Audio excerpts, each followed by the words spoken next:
Salut, c'est Pareita. J'ai profité des soldes pour me faire plaisir avec le dernier casque de Marshall, le Marshall Major 3 en Bluetooth. Bon, en fait, mon casque principal est tombé en panne et j'en avais besoin d'un autre pour les transports en commun et le montage vidéo. J'étais un utilisateur du premier casque, le Marshall Major filaire dès sa sortie en 2012-2013.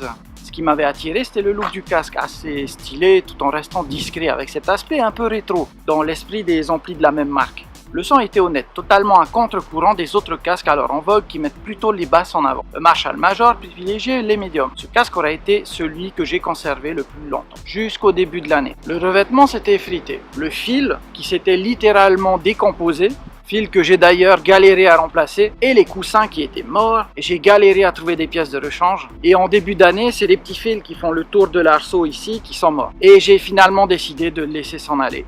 J'ai donc basculé vers le Bluetooth et c'est tellement plus pratique. Le Marshall Major 3 Bluetooth est donc le successeur de ce casque. Les specs, on est sur un casque on-ear, c'est-à-dire que les coussins vont venir se poser sur l'oreille et non l'englober comme pour le QC35 de Bose. Pour le look, je suis pas fan du nouveau look.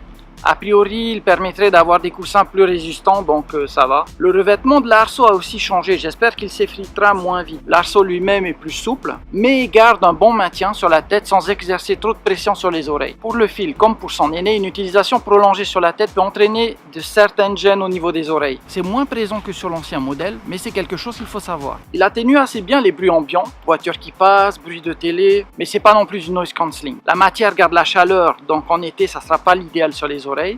Exactement comme ça là. Pour le son, grosse différence avec les anciens modèles, ici les basses sont moins timides sans être exagérées. Par contre les médiums sont mis en retrait au profit des aigus. La différence avec mon ancien Marshall Major est perceptible, même pour mes oreilles. Le Bluetooth et la batterie. La principale nouveauté de ce modèle, c'est le Bluetooth. Bon, le Marshall Major 2 existait déjà en version Bluetooth aussi.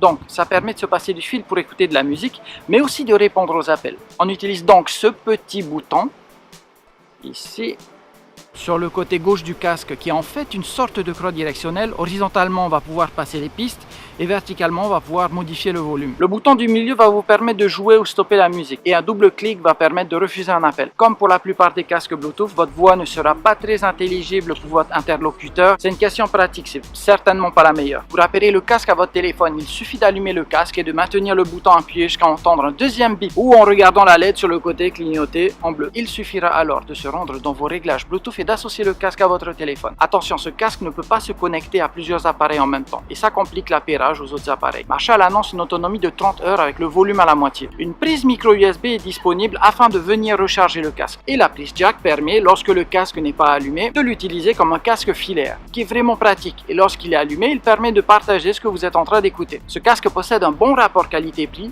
car on peut le trouver autour de 140 € à la Fnac et même moins ailleurs. Si vous cherchez un casque d'appoint qui a néanmoins un bon son pour pas cher, je vous conseille ce casque. Si par contre vous cherchez un casque pour la salle de sport ou qui isole totalement du son ambiant, passez votre chemin. Voilà, si vous avez apprécié cette vidéo, mettez un pouce bleu, partagez-la. Si vous avez des questions, direction les commentaires. Abonnez-vous et n'oubliez pas de cliquer sur la cloche pour vous tenir au courant des prochaines vidéos sur la chaîne. Sur ce, je vous dis nana.